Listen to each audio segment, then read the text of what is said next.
अस्सलाम वालेकुम, आप देख रहे हैं प्रोग्राम हार्ट टॉक पाकिस्तान। इस प्रोग्राम के anchor person doctor Moeed Pirzada ज़ाती मसरूफियात की वजह से ये प्रोग्राम नहीं कर रहे हैं, लिहाजा इस प्रोग्राम की जो फ़िलहाल ज़िम्मेदारी है वो मुझे सौंपी गई है। नाज़रीन, कप्तान के लॉन्ग मार्च का चौथा दिन एहतजाजी काफ़िला कामोकी से गुजरांवाला के रास्ते में है और मंजिल है इस्लामाबाद, जहां उनके इस्तकबाल के लिए ख़ास तैयारियां की जा चुकी हैं। 13,000 पुलिस एहलकार और लगभग 900 कंटेनर्स लॉन्ग मार्च के शुरका के मुंतज़िर हैं। सिर्फ यही नहीं बल्कि इस्लामाबाद के रेड जोन का दायरा बढ़ाकर अब इस्लामाबाद का जो 0 पॉइंट है ये वहाँ तक बढ़ा दिया गया है, रेड जोन। और हुकूमत की तरफ से ये कहा गया है कि लॉन्ग मार्च को किसी भी सूरत रेड जोन में दाखिले की इजाज़त नहीं दी जाएगी और इसे रोकने के लिए पुलिस, रेंजर्स, हत्ता कि फ़ौज को भी स्टैंड बाय कर लिया गया। लेकिन सवाल यहाँ पर यह पैदा होता है कि लॉन्ग मार्च को क्या ताकत के ज़ोर पर रोका जा सकेगा, रोका जा सकता है, क्योंकि पंजाब और KPK से लॉन्ग मार्च के जो काफ़िले हैं ये बग़ैर किसी रुकावट के इस्लामाबाद में दाखिल होंगे, जिसके बाद फिर लग रहा है कि एक बहुत बड़ा शो बन सकता है। लेकिन सियासी मुबस्सरीन को लॉन्ग मार्च इस्लामाबाद में दाखिल होता हुआ नज़र नहीं आ रहा है, क्योंकि मुज़ाकरात का जो बैकडोर सिलसिला है ये अभी भी जारी है। इसकी तस्दीक वज़ीर आला पंजाब चौधरी परवेज़ इलाही कर चुके हैं। लेकिन दूसरी तरफ हम देख रहे हैं कि मुज़ाकरात को लेकर तहरीक इंसाफ के अंदर से 2 वर्जन सामने आ रहे हैं, दो मुतज़ाद जो बयानात हैं वो सामने आ रहे हैं। एस्टैब्लिशमेंट और तहरीक इंसाफ के दरमियान मुज़ाकरात पर मतज़ाद खबरें जो हैं ये ज़राए से गर्दिश तो कर रही हैं और इन खबरों का सिलसिला 2 रोज़ पहले असद उमर की उस तकरीर से शुरू हुआ जिसमें उन्होंने ये बताया कि इमरान खान लॉन्ग मार्च से निकल कर लाहौर एक ख़ास मुलाकात के लिए गए हैं। यही नहीं बल्कि कभी सदर मुमलिकत के हवाले से स्टेक होल्डर्स के साथ बातचीत की खबरें सुनाई देती हैं, बल्कि अब तो तस्दीक भी कर दी। जो 4 रोज़ पहले DGISI और DGISPR ने प्रेस कॉन्फ्रेंस की उसमें भी तस्दीक की गई। तो कभी वज़ीर आला पंजाब चौधरी परवेज़ इलाही सालिसी के लिए भागदौड़ करते भी हमें नज़र आ रहे हैं और जो मुज़ाकरात एस्टैब्लिशमेंट के साथ हो रहे हैं उसकी भी वो तस्दीक कर रहे हैं। लेकिन जब हुकूमत और उनके इत्तेहादियों से बात हो तो पता हमें ये चलता है कि मुज़ाकरात में तो कभी ना ख़त्म होने वाला एक डेडलॉक लग चुका है। नाज़रीन, सारी खबरों, अफवाहों और ज़राए के दावों के बावजूद PTI का लॉन्ग मार्च आगे तो बढ़ रहा है और हुकूमत भी पीछे हटने को तैयार नहीं है। सियासी इख्तलाफात, मसाइल, उलझने, डिमांड्स और ख्वाहिशात का मरकज़ और महवर लगता है सिर्फ नवंबर का महीना ही है। PTI की सारी भागदौड़ जो है ये नवंबर तक है और हुकूमत की हिकमत अमली भी नवंबर के महीने तक टिके रहने में है, क्योंकि नवंबर ही वो अहम तैनाती वाला महीना है जिसके लिए सारा स्टेज सजाया जा रहा है और किरदार अपनी अपनी पोजीशंस और अपने अपने मोर्चे संभाल बैठे हैं। नवंबर के महीने की अहमियत का अंदाज़ा यहाँ से भी हो जाता है कि अहम हुकूमती वज़ीर और अहम अपोजिशन रहनुमा इसी महीने की हमें बात करते हुए नज़र आ रहे हैं। वज़ीर दिफ़ा ख्वाजा आसिफ ये कहते नज़र आते हैं कि सियासी लिहाज से नवंबर का महीना बड़ा ही फैसला कुन साबित होगा, जबकि शेख रशीद ये दावा करते हैं कि नवंबर में आर होगा या पार होगा और इतवार तक जो सूरत हाल है ये नहीं कि गले पड़ जाएगी। हुकूमत इंतखाबात से फरारी है, मुज़ाकरात का सिर्फ ढोंग रचाया जा रहा है। दूसरी तरफ PTI रहनुमा फवाद चौधरी कहते हैं कि 10 से 15 लाख लोग 4 नवंबर जुम्मे के रोज़ इस्लामाबाद इकट्ठे होंगे। अब सवाल ये है कि अगर इतने लोग इस्लामाबाद आ जाते हैं, हुकूमत इन्हें कैसे संभालेगी? फिर हम 2-4 रोज़ से ये भी हैं कि इस्लामाबाद ये मार्च एंटर नहीं होगा, इन्हें पिंडी में ही रोक लिया जाएगा। बात करने के लिए मेरे साथ मेरे मेहमान मौजूद हैं। नज़ीर लगारी साहब सीनियर तज्ज़ियाकार हैं, पाकिस्तान तहरीक इंसाफ की रहनुमा कमल शोज़ब साहिबा मेरे साथ हैं। वज़ीर आज़म के मुशीर बराए इंडस्ट्री एंड कॉमर्स राना एहसान अफजल ख़ान साहब भी मेरे साथ मौजूद हैं। अस्सलाम वालेकुम तमाम मेहमानों को और बहुत बहुत शुक्रिया आपका। कमल साहिबा, मैं आपसे बात का आगाज़ करती हूँ। आप लोगों की पार्टी में 2 मतजाद राय सामने आ रही हैं। एक तस्दीक करते हैं परवेज़ इलाही साहब मुज़ाकरात की कि मुज़ाकरात जिनके साथ होने चाहिए उधर ही मुज़ाकरात हो रहे हैं। परवेज़ खटक साहब भी तरदीद करते हैं, फवाद चौधरी साहब भी तरदीद करते हैं। इत्तेहादी है, बहुत अहम इत्तेहादी हैं। अब उनकी इंफॉर्मेशन को, उनकी बात को सच माना जाए या परवेज़ खटक की बात को सच माना जाए, फवाद चौधरी की बात को सच माना जाए, या जानबूझकर जो है वो इस तरह की दोनों तरफ से प्लानिंग के तहत जो है ना वो आप सब लोग ये बातें कर रहे हैं? जी बिस्मिल्लाहिर्रहमानिर्रहीम, thank you very much Sadia. देखिए, मैं PTI वुमेन विंग की प्रेसिडेंट हूँ और जाहिर है मेरा ताल्लुक पाकिस्तान तहरीक इंसाफ से है, तो मैं अपने जो सीनियर कोलीग्स हैं ना उनको इंडोर्स करूँगी और स्ट्रांगली इंडोर्स करूँगी।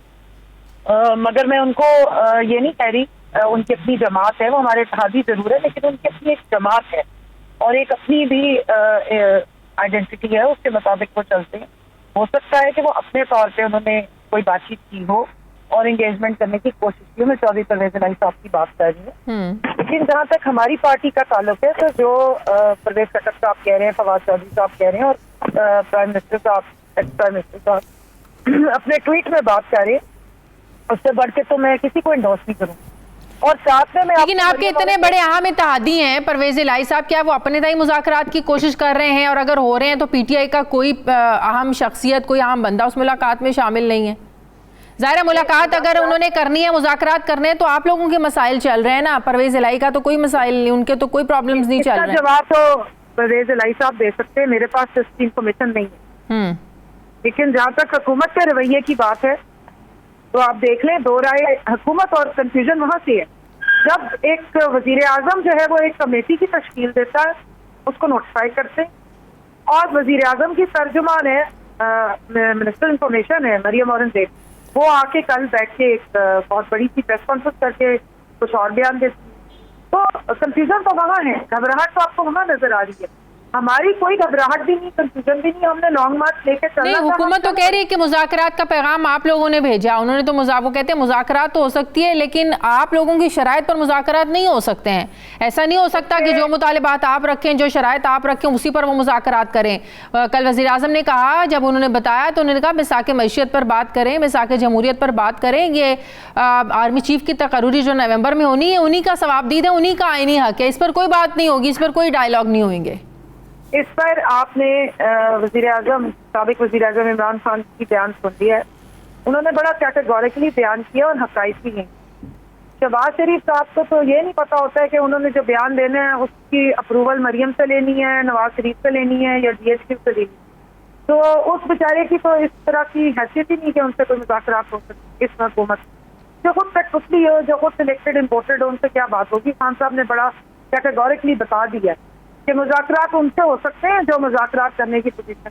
लेकिन एक और कंफ्यूजन है ना, आप कह रही हैं कि परवेज इलाही अगर कर रहे हैं तो वो अपने तय कर रहे होंगे।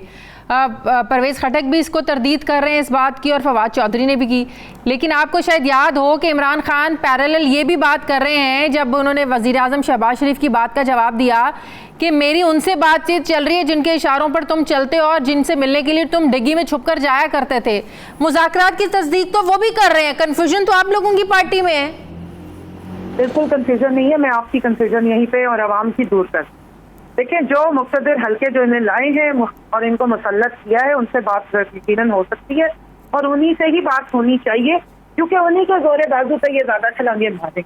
लेकिन जो जब ये कहते हैं कि हमने यहाँ से कमेटी बना दी, हमसे अप्रोच किया जा रहा है, हमें कहा जा रहा है कि आके हमसे बात करो, और राना सनाउल्लाह की स्टेटमेंट आती है और इमेच्योरिटी और नॉन सीरियसनेस यहाँ से देखें कि जो बंदा सुबह दोपहर शाम हमें धमकियां देता है, जिसने हम पे वायलेंस किया, वो कमेटी का हेड बन जाता है। शाम को उनकी तर्जमान बैठ के कहती है कि जी हमने कोई इनसे मुज़ाकरात नहीं करनी, क्योंकि उनमें आपस में डिवाइड है। तो अगर हुकूमत की हद तक कहा जाए तो हुकूमत कोई सीरियस नहीं है और ना इस पोजीशन में कि कोई निगोशिएट कर सके। फ्री एंड फेयर इलेक्शन तब होंगे कि जब इनका लगाया हुआ जो कॉम्प्रोमाइज इलेक्शन कमिश्नर उसको हटाएंगे और इलेक्शन अनाउंस करेंगे। तो जो इनको लाए हैं, क्योंकि ये इम्पोर्टेड भी है, सिलेक्टेड भी है, वो इनको हटाएं और इलेक्शन अनाउंस करें। ठीक है राना साहब, आप लोगों के पास इमरान खान साहब कहते हैं आप लोग तो इस पोजीशन में नहीं है, आप देख क्या सकते हैं? वो आपसे क्यों बात करेंगे? आप लोगों को तो खुद लाकर मुसल्लत किया गया है। तो शहबाज शरीफ बात की तो उनकी शहबाज शरीफ साहब का जो दावा था मुज़ाकरात का कि पैगाम भेजे, वो तो बिल्कुल उन्होंने डिनाई कर दिया उसको। बिस्मिल्लाहिर्रहमानिर्रहीम। सबसे पहले तो ये झूठ और प्रोपेगेंडे में ये भी भूल जाते हैं कि चीफ कमिश्नर जो है वो हमने नहीं लगाया हुआ, आपने बड़ी खुशी से लगाया था और फिर वो खुशी के जो पुल हैं वो आपने मीडिया पे भी बांधे। ना सिर्फ आपने बांधे इमरान खान ने, बल्कि शेख रशीद ने भी बांधे। बुरा इनको तब लगना शुरू हो गया चीफ इलेक्शन कमिश्नर जब उसने मेरिट पे काम करना शुरू कर दिया, क्योंकि इमरान खान को आदत है कि जब तक अदारे इनके अंगूठे के नीचे रह के या ये ब्लैकमेल करके, जिस तरह नैब के चेयरमैन को ये ब्लैकमेल करके तैयबा गुल के जरिए या जो वीडियोस के जरिए इस्तेमाल नहीं करते रहे एक सियासी आला बना के, तो तब तक इनका जो है ना वो इनको हजम नहीं होती बात। तो इनको ये भी हजम नहीं हो रही कि चीफ इलेक्शन कमिश्नर जो है वो मेरिट पे काम करे।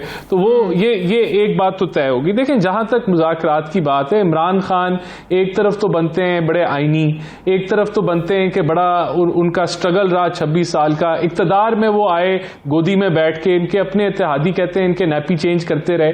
आज भी वो आदमी जो है वो ये नहीं कह रहा कि मैं जमहूरियों के साथ जो है वो मैं बात करूंगा, वो कहता मैंने तो इनसे बात ही नहीं करनी, मैं तो बात करूंगा इस्टेब्लिशमेंट के साथ कि वो इलेक्शन जल्दी करा दें। भाई, इस्टेब्लिशमेंट का क्या तल्लक है कि वो इलेक्शन जल्दी कराएं या वो बाद में कराएं या पहले कराएं? ये तो उनका काम ही नहीं है। हम कहते थे, हमारा बयानिया था कि इन अदारों को अपने क्यों ऐसी सिचुएशन में क्या एस्टेब्लिशमेंट मीडिएटर का रोल प्ले नहीं कर सकती? जब दोनों तरफ से इतनी गर्मा गर्मी है, हुकूमत उनकी बात, आप तहरीक इंसाफ के साथ बात नहीं कर सकती, तहरीक इंसाफ शहबाज शरीफ से हाथ मिलाने को तैयार नहीं है, तो ऐसे में कोई तो हो जो सारी सिचुएशन को ठंडा करे। वो इस टाइम तीसरा एस्टैब्लिशमेंट ही नजर आती है। देखें, ये चीजों को ठंडे कर के जो है, अब मुझे ये बताएं कि ये इनकी बात मान लेते हैं, हम लोग मान ली कि इलेक्शन जल्दी करा देते हैं, वो अपना रोल अदा करती है, आपस में बैठ के डिसाइड कर लेते हैं कि 4 माह पहले 5 माह पहले इलेक्शन जो है वो हो जाते हैं। इलेक्शंस के बाद नई हुकूमत आ जाती है, फिर ऑपोजिशन जो है वो 6 महीने बाद यही कहती है दोबारा इलेक्शन करा दें और फौज जो है वो उसमें मुदाखलत करे और वो मीडिएशन करे। तो क्या इस तरीके से मुल्क चल सकता है? क्या यही तरीकाकार रह गया है इस मुल्क को चलाने? क्या आइन को हम फाड़ के फेंक दें डस्टबिन की टोकरी में? तो सवाल इधर ये उठता है कि इमरान खान क्यों जो है वो गैर आईनी अमल चाहता है, क्यों मुदाखलत चाहता है? वो इसलिए मुदाखलत चाहता है अदारों की, या वो चाहता है कि वो रोल अदा करें क्योंकि वो पैदाइशी इस रोल की है, वो आया ही इक्तदार में उनकी वजह से, और उससे थक गए, उससे तंग आके जब उन्होंने देखा ये मुल्क की मईशत को तबाह कर देगा, तो फिर वो पीछे हट गए और वो कहते हैं कि अब हम 15 साल जो हमारी क्यादत है वो हमने फैसला कर लिया है कि हम मुदाखलत जो है वो सियासत में नहीं करेंगे, जो कि खुशाइन बात है। चल मैं जरा नजीर लगारी साहब से एक खुशाइन बात है। ठीक है, नजीर लगारी साहब, आपको लग रहा है कि मुज़ाकरात जो अगर इस्टेब्लिशमेंट से हो भी रहे हैं, कोई रास्ता इसका निकल सकता है? कल जुबैर साहब मेरे प्रोग्राम में थे, उन्होंने कहा कि अगर हमसे अगर हमसे छुपकर अगर मुज़ाकरात हो रहे हैं तो उन मुज़ाकरात की कोई हैसियत नहीं, हम तो एहतजाज करेंगे। हम कैसे मानेंगे कि हमें ही उस चीज़ में इन्वॉल्व ना किया जाए और हमसे पीछे जो है वो मामलात को तय कर लिया जाए? बहुत शुक्रिया। एक तो ये है कि 2 रोज़ मैं लाहौर में रहकर आया हूँ, और लाहौर में मैं मुरीदके में रहकर आया हूँ, और जब आप सफ़र कर रहे हूँ लाहौर से गुजरांवाला का, तो राइट साइड पर मैं रह रहा था, यानी एक तरफ को जो है वो जा रहा है लॉन्ग मार्च और उसके अपोजिट साइड पर मेरी रिहाइश थी। राना साहब, क्या आपकी पार्टी हुकूमत में जो मौजूद पार्टियां हैं इस बात पर मुत्तफिक हैं कि आप लोगों को निकाल कर, ज़ाहिर है आप लोग हुकूमत में हैं, अगर मुज़ाकरात चल रहे हैं एस्टैब्लिशमेंट के पीटीआई के साथ, तो आप लोग इसको मानेंगे? देखिए, हम तो समझते हैं कि इन अदारों का अब सियासत में मुदाखलत नहीं होनी चाहिए और इनको अपना जो आईनी किरदार है वो करना चाहिए, और मेरे ख्याल से कर भी वो ये रहे हैं। इनकी ख्वाहिश ये ज़रूर हो सकती है। देखें, मैं इसमें जो लॉजिकल बात है ना वो ये है कि इनकी डिमांड क्या है। ये कहते हैं जल्दी इलेक्शन करा दें। क्यों करा दें? क्योंकि जी ये एक गैर आईनी हुकूमत है जो आलमी साजिश के जरिए आई। आलमी साजिश तो आपका सदर रद्द कर चुका है, उसको आरिफ अलवी को भी नहीं यकीन आलमी साजिश का। बाकी जो रही कसी कसर थी वो ऑडियो लीक्स ने भांडा फूट दिया कि सारा झूठ था, साजिश इन्होंने मुल्क के खिलाफ की थी, इन्होंने टोपी ड्रामा किया था। दूसरी डिमांड इनकी ये कि जी आप जो इसकी चीफ ऑफ आर्मी स्टाफ की जो तकर्री है उसको आप डिले कर दें, ये हुकूमत ना करे। तो भाई क्यों ना करे, ये हमारा आईनी हक है। आप कौन होते हैं कहने वाले और इल्जाम देते हैं चोरी का? तो चोर तो आप खुद निकले, तोशा खाना के चोर निकले। नहीं, वो कहते हैं वो एस्टैब्लिशमेंट से कहते हैं कि एस्टैब्लिशमेंट को उन्होंने मुखातिब होते हुए कहा कि आपकी जीआईटी ने इनकी करप्शन के सबूत दिए थे, आपकी जीआईटी ने हमें बताया था कि नवाज शरीफ जरदारी जो इन्होंने करप्शन किया, ये चोर हैं, डाकू हैं, लुटेरे हैं, वो तो इस्टेब्लिशमेंट पे रख के सारी बात कर रहे हैं। उन्होंने तो अपनी तरफ से तो कोई इल्जाम नहीं लगाए, ना ही वो कहते हैं कि मेरे इस तरह केसेस बने। JITs जी अब आज तो इनको तो इलेक्शन कमीशन चोर डिक्लेयर कर चुका है ना। इनको तो इलेक्शन कमीशन जो कि एक आईनी इदारा है वो चोर डिक्लेयर कर चुका है। कौन सी JIT वो बता दें, पब्लिक कर दें कौन सी JIT में चोरी साबित होगी। देखें, जब तक you are innocent until proven guilty by a court of law, और किसी कोर्ट के अंदर हमारे लीडर के खिलाफ कोई करप्शन साबित नहीं हुई, बल्कि अभी मरियम बीबी भी जो है वो भी फ्री हो गई हैं और जाली मुकदमों से, और उनकी भी इनोसेंस जो है वो प्रूव हो गई है। तो इनके कहने से तो कोई करप्ट साबित नहीं हो जाएगा ना। लेकिन इनके खिलाफ तो ECP ने इनको तोशाखाना के अंदर करप्ट प्रैक्टिसेस का मुर्जिम करार दे चुके हैं। नज़ीर लगारी साहब, ये मुर्जिम नज़ीर लगारी साहब, मेरी आवाज आ रही है आपको? ठीक जी, आप लॉन्ग मार्च की डिटेल्स बता रहे थे। क्लियर आ रही है। 2 दिन आप लाहौर में रह के गए, आपकी आवाज जी, बड़ी खराब आ रही यार मुरीद के में रहा और मैं 2 दिन वहां पर रहा है, और इन 2 दिनों में मेरी मूवमेंट भी रही है, आना जाना भी रहा है, और मैंने देखा भी है। और ऐसा जो उसका टोटल वक्फा था, जो जगह थी जो उसने घेर रखी थी इस लॉन्ग मार्च ने, वो 600 मीटर के करीब थी। ये अंदाजा है मेरा, ये 600 मीटर थी। अच्छा, मैंने देखी है, मैंने लॉन्ग मार्च भी देखे हैं, मैंने जुलूस भी देखे हैं। मैंने कराची एयरपोर्ट पर सुबह 7 बजे बेनज़ीर भुट्टो साहिबा के साथ जो शुरू हुआ था, वो 18 घंटे के बाद 4 किलोमीटर 4.5 किलोमीटर का फासला तय किया था उन्होंने। और रात को 1 बजे जब धमाका हुआ तो उस वक्त तक वो पीछे 40 किलोमीटर पीछे घारों में सर ही सर थे, और इधर जो है वो टूल प्लाजा पर इंसानी सर ही सर थे। और जिस जलसागाह पर पहुंचना था वो जलसागाह भी भरा हुआ था, और तमाम सड़कें शहर की भरी हुई थी। इसको कहते हैं, अगर कोई मजमा कहते हैं, अगर कोई चीज कहते हैं तो इसको कहते हैं। और रात को जब 1 बजे धमाका हुआ, लाइटें क्यों बुझी हुई थी, किस तरह से हुआ, किस तरह से बेनजीर को बॉबी ट्रैप करने की कोशिश की गई, किस तरह एक बच्चा जो है वो उनको पेश करने की कोशिश की, ये सारी दास्तानें जो है अब तो खुल चुकी हैं, एक एक चीज आ चुके। हमने देखे हैं क्राउड, हमने मजमे देखे हैं, हमने 50 साल के तारीख के सारे मजमे देखे हुए हैं। हम ये मजमे भी देख रहे हैं जिसको मजमा बनाकर, हवा बनाकर पेश किया गया, मुल्क पर मुसलत कर दिया गया है कि जनाब देखो लोग तो ये हैं। हमने ये लोग भी देखे हैं, और हमने तारीख के बड़े इज्तिमा भी देखे हैं। हमने देखे हैं, मैंने देखा है कि लंदन में किस तरह से 20 लाख लोग निकलते हैं। हमें मालूम है ना क्या होता है क्राउड, किसको कहते हैं मालूम है। तो इमरान खान के लॉन्ग मार्च में लोग तो निकल रहे हैं नज़ीर लगारी साहब। हाँ, यही है जो हैं। आपका ख्याल है कि वो जो 18 अक्टूबर को 17 अक्टूबर को जब वो पहुंची थी बेनजीर भुट्टो 2007 में, ये वो क्राउड है उसका? हम उसका मुकाबला क्यों कर रहे हैं? हम उस वक्त का, उस सिचुएशन का आज के दिन में मुकाबला क्यों कर रहे हैं? मैं ये कह रहा हूं कि हमने क्राउड देखे हुए हैं, हमें इससे मुतासर करने की कोशिश ना की जाए, और ना लोगों में ये खौफ फैलाया जाए कि ओ हो पूरा मजमा चल रहा है खान के साथ, पूरा लाहौर चल रहा है। पूरा लाहौर नहीं चल रहा है, पूरा लाहौर नहीं चल रहा है। मैक्सिमम 10,000 से ज्यादा लोग भी नहीं है। मैं ये बहुत ज्यादा बता रहा हूँ फिगर, मैं बहुत ज्यादा फिगर बता रहा हूँ। तो ये आप नहीं कह सकते हैं कि जी वो बहुत बड़ा कोई क्राउड चला। इससे बड़े क्राउड लाहौर से जा चुके हैं। मियां नवाज शरीफ का जो चला था, लाहौर से गुजरांवाला पहुंचा था, वो बहुत बड़ा क्राउड। तो आपको इस क्राउड का कोई इम्पैक्ट नजर नहीं आ रहा है? कि मैं ज़रा ब्रेक ले लूँ, ब्रेक के बाद आकर हमें ये बताइएगा, हम ये डिस्कस करेंगे कि क्या इस क्राउड का इतना इम्पैक्ट हो सकता है, क्राउड इस्लामाबाद में एंट्री से पहले इसका कोई आउटकम पॉजिटिव आ जाए, जो इमरान खान की डिमांड्स है उनको मान लिया जाए। इस पर बात करते हैं एक वक्फे के बाद। ब्रेक के बाद एक बार फिर से आपको खुशामदीद कहते हैं। कमल चौधरी साहिबा, ये बताइएगा कि आप लोगों को इस बात का इतना यकीन है, जिस तरह आप फवाद चौधरी साहब भी कह रहे हैं कि 10 से 15 लाख लोगों का समंदर होगा इस्लामाबाद में, तो इस क्राउड का इतना इम्पैक्ट आप देख रहे हैं कि इस्लामाबाद जाने से पहले, पहुंचने से पहले ही आप लोगों की डिमांड्स को मान लिया जाए?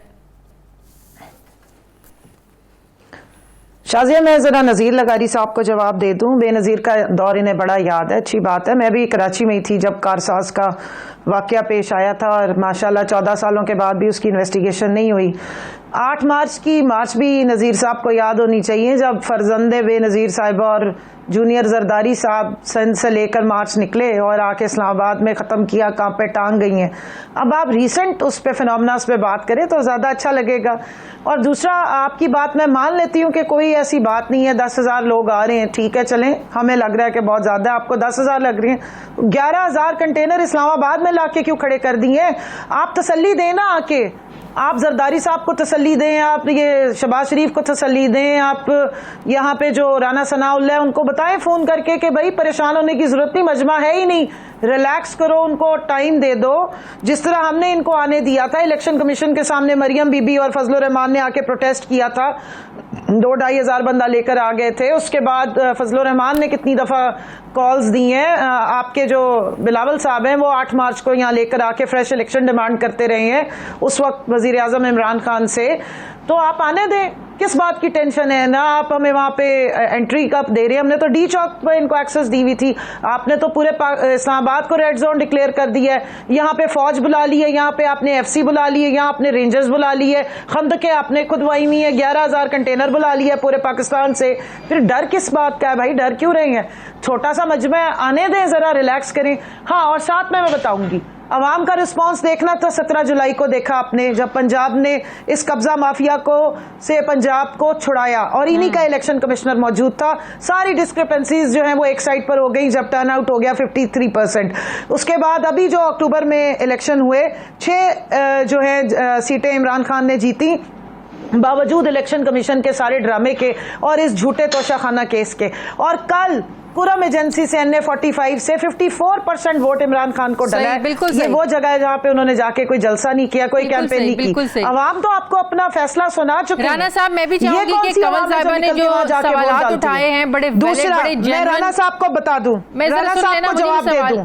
राना साहब ने जी, मुझे 1 मिनट सिर्फ राना साहब की बात, वो जो कह रहे थे एस्टेब्लिशमेंट को ये ला रहे, राना साहब खुदा का नाम मने, वोट को इज्जत दे का बयानिया आपका जिस तरह का धबड़ धूस हुआ है, वो डिग्गियों में जाने वाली बातें हैं। और जो डील की बातें आपकी हिना परवेज भट्ट आके करती रही, वो आपके खेसू दाल, वो जो दास हैं, उन्होंने आके मेरे साथ टॉक शोज में बैठ के जावेद चौधरी साहब के शो में कहा कि आपको पता नहीं है, हमारी डील हो गई है, सब कुछ नवाज शरीफ डिसाइड कर रहा है। तो वो क्या बातें थी जनाब? डील और डील तो आप लोग करते हैं, आप लोग डीलों के लिए इंतजार में होते हैं। हमारी डील सिर्फ अपनी आवाम के साथ है, हम आवाम की ताकत पे बात कर रहे हैं, जो भी कर रहे हैं।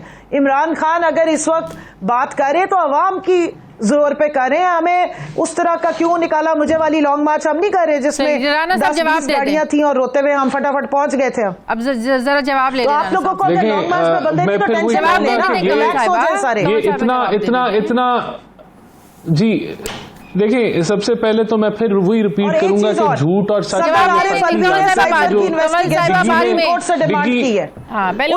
पहले चुप करा लें, इनको सिखा दें कि अपनी बारी में बात कर लिया करें तो अच्छा होगा। आपकी बात में कोई नहीं बोला तो मेरी आपसे रिक्वेस्ट है, पीपल्स पार्टी का नुमाइंदा, एक नून लीग का नुमाइंदा, तो मुझे उतना टाइम तो दें शाजिया। मेरी आपसे रिक्वेस्ट है कि उनको भी अपनी बात नहीं, पीपल्स पार्टी का नुमाइंदा नहीं है, आपको बुखार हो गया है, यहाँ कोई पीपल्स पार्टी का नुमाइंदा नहीं बैठा हुआ। अच्छा जी, अब ये जो डिग्गी में जाने वाली बात है ये झूठ है, ये एजाजुल हक साहब ने की थी और एजाजुल हक साहब की ये बात करने के बाद उन्होंने कहा कि ये मैंने वैसी बात की थी, असल में नहीं की थी, असल में इसमें कोई हकीकत नहीं है।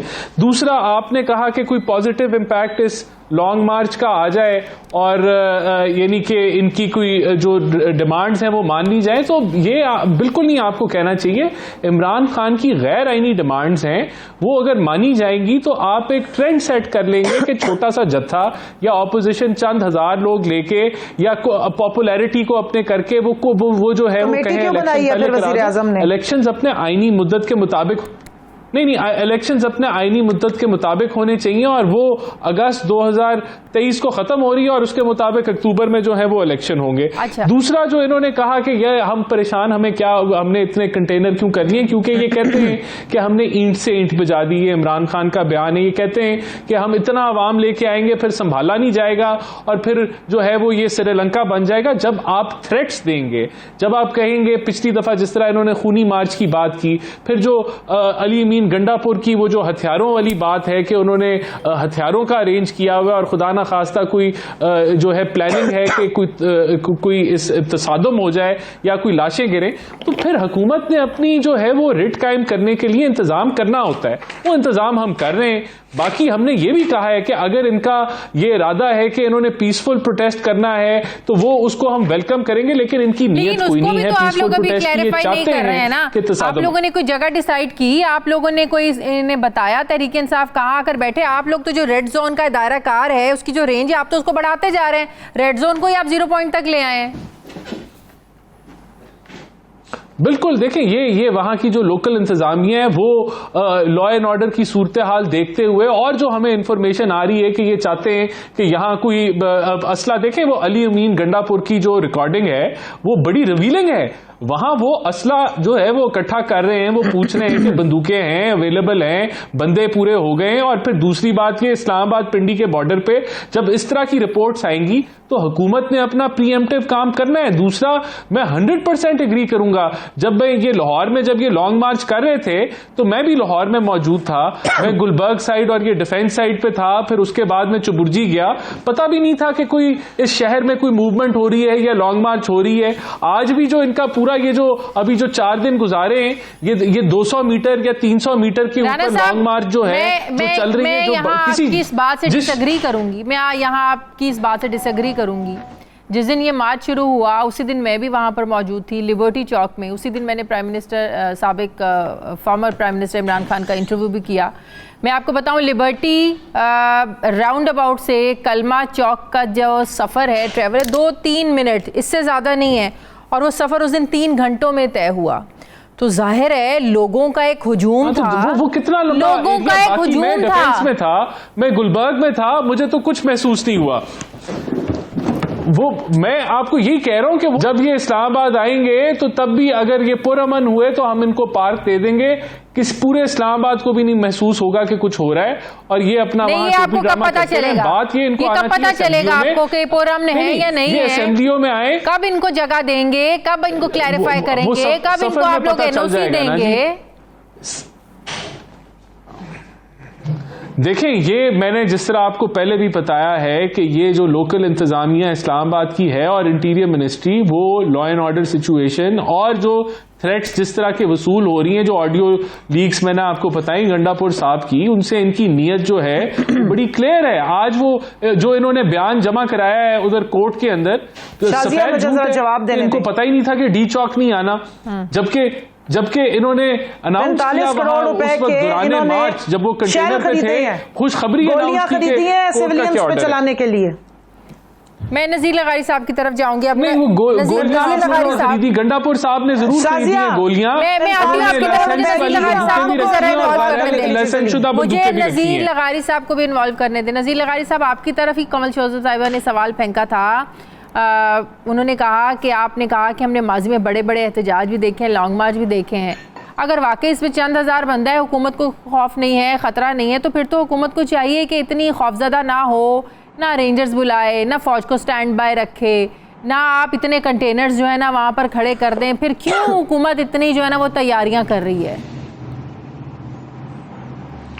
दो बातें। एक तो ये कि मैं हुकूमत की तरफ से जवाब दे रही हूँ। हुकूमत को वो सब कुछ नहीं करना चाहिए जो उसे आइन और कानून इजाज़त नहीं देते, वो नहीं करना चाहिए। और दूसरा, कमल शोजब मेरी बहन है, मैं उनके बारे में उनकी बातें सुन लिया करता हूँ, उनका जवाब नहीं दिया करता हूँ। आपने खामखा मुझसे उनके बारे में बात किया है। मैंने देखा है कि किस तरह से ये मोहतरमा बेनज़ीर भुट्टो की मेज़बानी करती रही हैं, किस तरह से उनकी खिदमत में रही हैं। मुझे ये सारी चीज़ें इल्म में हैं और मुझे पता है ये उनके कारवां की शरीक रही हैं। ये बाद में गई हैं, उनकी पिछली सारी बातें मैं लेकर नहीं बैठ सकता हूँ ना, मुझे मालूम है। और जब वो उस नए कारवां में शामिल हुई तो उनकी अपनी सवाबदीद है। बतौर साहब मैंने वो दौर भी देखा हुआ, ये दौर।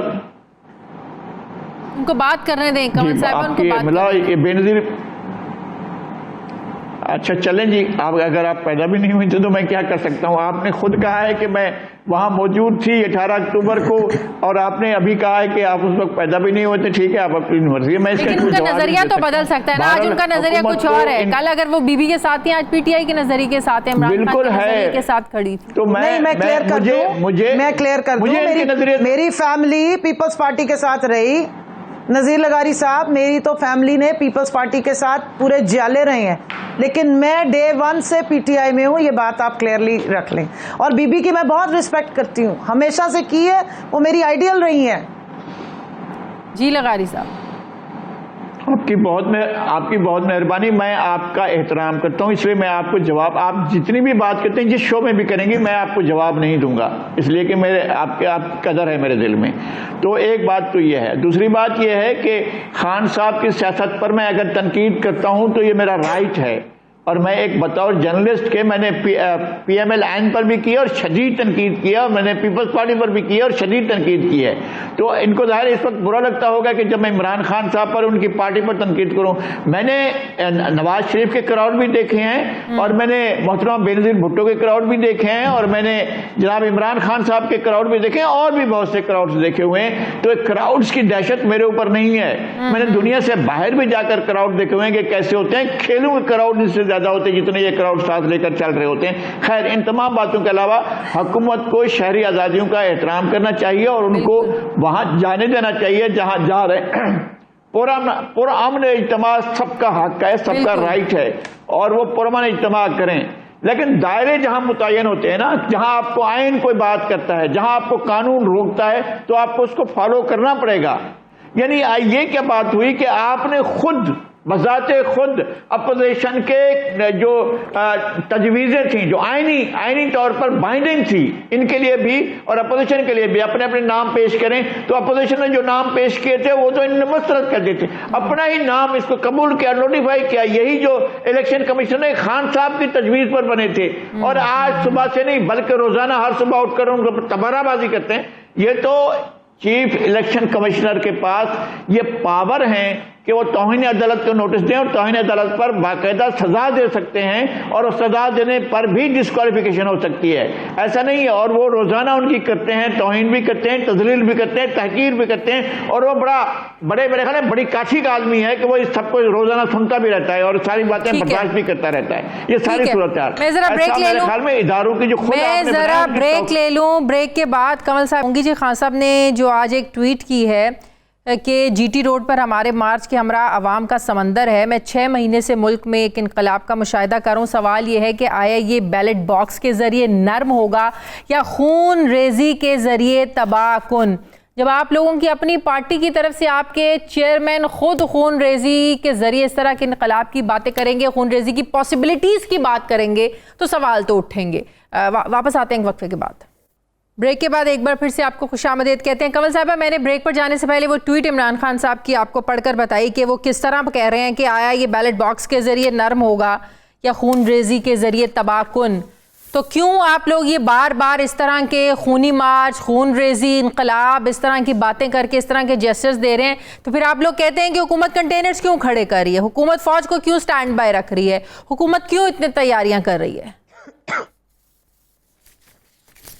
शाजिया, बड़ा अच्छा सवाल किया। मैं आपको इसकी रेलेवेंस भी बता दूं। देखिए, 25 मई को जब लॉन्ग मार्च खून रेजी की तरफ जाना शुरू हो गया, तो इमरान खान साहब ने अपनी ईगो को नहीं देखा, उन्होंने अपने स्टांस को नहीं देखा, उन्होंने वहां से वापस मुड़ गए और उन्होंने वर्कर्स को वापस कॉल दे दी, क्योंकि इनका प्लान था। इन्होंने राना कातिल जो हमारे पे मुसल्लत किया हुआ था, राना सनाउल्लाह, जो डी चौक जो है वो पार्लियामेंट से 1 किलोमीटर भी दूर नहीं है, और मैं वहां 11:30 पहुंची थी। आज तक मेरे लंग्स डैमेज हैं। हमारे पहुंचने के कोई 20 मिनट के बाद हमारे पे इतनी खौफनाक शेलिंग शुरू हुई। हम औरतें थीं, बहुत सारे बच्चे हमारे हमरा थे, और इन्होंने लगातार शेलिंग, और इस चीज का इकरार उन्होंने ग्रुप एक उसमें प्रोग्राम में बैठ के ठट्टे कसते हुए कहा है कि देखो, जिधर 500 मारने थे ना, वहां मैंने 650 मारे हैं। और अभी इन्होंने 45 करोड़ रुपया अप्रूव कराया कि जी इनके ऊपर, सिविलियंस के ऊपर हम इस तरह से शेलिंग करेंगे।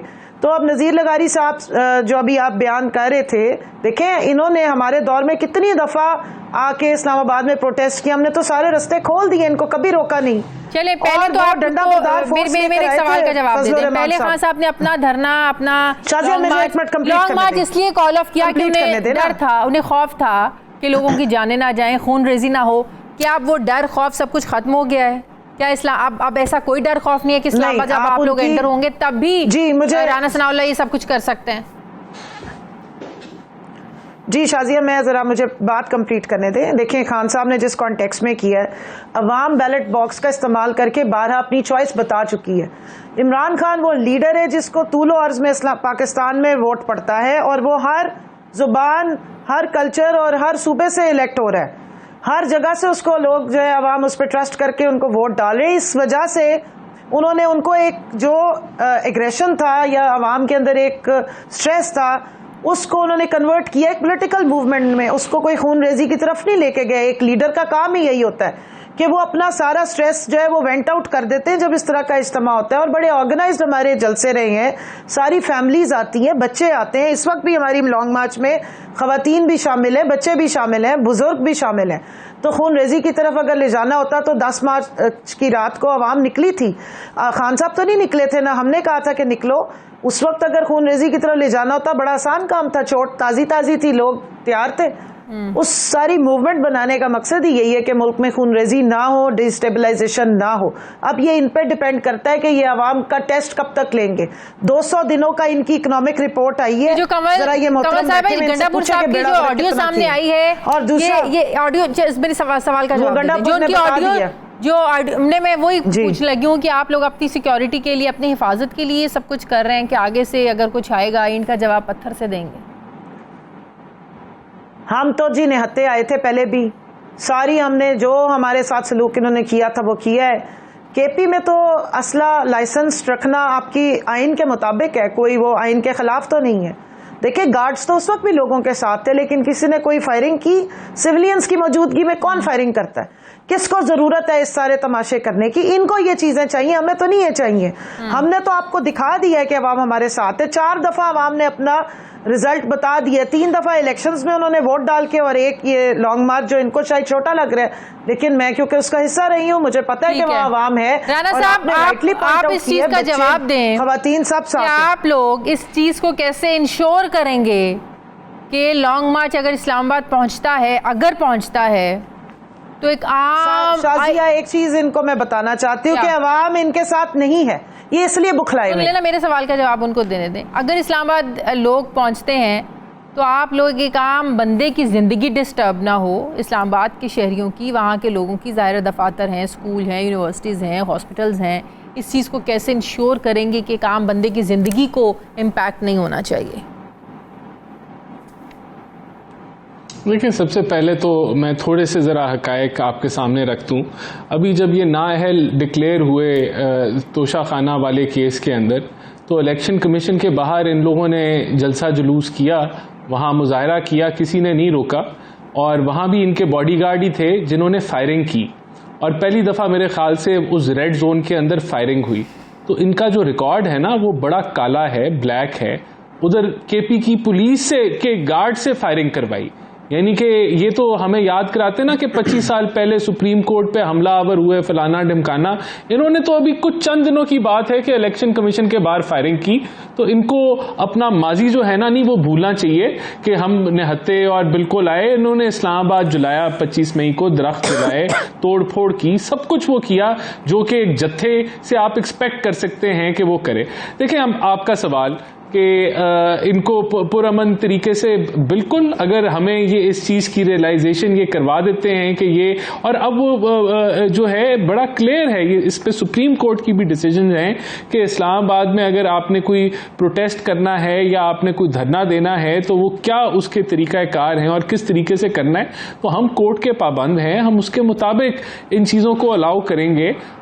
लेकिन अगर कानून, जिस तरह मैं रिपीट कर रहा हूँ कि अगर इस तरह की रिपोर्ट्स होंगी कि असला जो है वो इनके पास वेपन्स होंगे या कोई तसादुम की सूरत हाल इनकी नीयत होगी, तो फिर हुकूमत प्रीएम्प्टिव मेजर्स हमने रखे हुए हैं।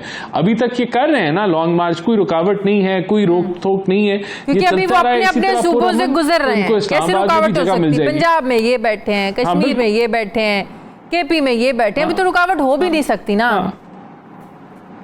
पिछली और दफा याद इसके है बावजूद पंजाब जो पुलिस ने है क्या वो सलूक किया था टोटल जो आवाम के इनका साथ? अभी आप लोग रुकावट खड़ी कर नहीं सकते इनका जो actually। टोटल प्रोटेस्ट है पिंडी वो तक तो 500 आप लोग मीटर रुकावट का खड़ी कर 1 नहीं किलोमीटर सकते। के अंदर है। हाँ, तो बस ठीक है, ये जब आएंगे लास्ट टाइम किया था ना घरों में, अगर इस चीज की धावे बोले रियलाइजेशन थे। शाजिया देखें, अगर इस्लामाबाद में ये अगर धावे बोल इन्होंने रहे हैं हमारे इस वर्कर्स के चीज- घरों में। इस चीज की गारंटी और मेक श्योर कर लिया कि ये कोई इनका और कोई इरादा नहीं है तो इनको इजाजत दे दी जाएगी। लेकिन अब तक मैं समझता हूं बड़े सीरियस कंसर्न्स हैं। गंडापुर साहब की ऑडियो लीक्स के बाद बड़े सीरियस कंसर्न्स हैं कि इनकी नीयत में फतूर है और इनका एजेंडा जो है वो कुछ और है। इनका एजेंडा नज़ीर लगारी फितना साहब, है, अगर इनका मार्च एजेंडा को तसादुम पिंडी तक है। ही रोक लिया जाता बाकी है तो- और पिंडी से आगे नहीं जाने दिया जाता तो हालात आपको लगता है कि वहां पर बैठकर ज्यादा खराब हो सकते हैं? कुछ भी मैं नहीं किसी होगा, और को ये कोट ही नहीं एक करता ना। आधे मैं जनाब इमरान खान सारा साहब मामला है, को मैं एक जनाब किलोमीटर का इमरान खान साहब को कोट करूंगा। जी, मैं जनाब इमरान खान साहब को कोट करता हूं। उन्होंने कहा कि 25 मई को जब मैं पहुंचा हूं, लोगों के अंदर जो इश्तियाल था और लोग जिस रास्ते से, मुझे बहुत बड़ी खूनरेजी नजर आ रही थी। अगर ऐसी खूनरेजी तो उन्हें दोबारा नजर आएगी तो शायद वो भी वापस चले जाएंगे। बहुत बहुत शुक्रिया राना एहसान अफजल खान साहब मेरे साथ, एक कमल शोजब साहिबा, नज़ीर लगारी साहब, मेरे तमाम मेहमानों का शुक्रिया। नाज़रीन, प्रोग्राम का वक्त खत्म हो गया, इजाज़त दीजिए, अल्लाह हाफिज़।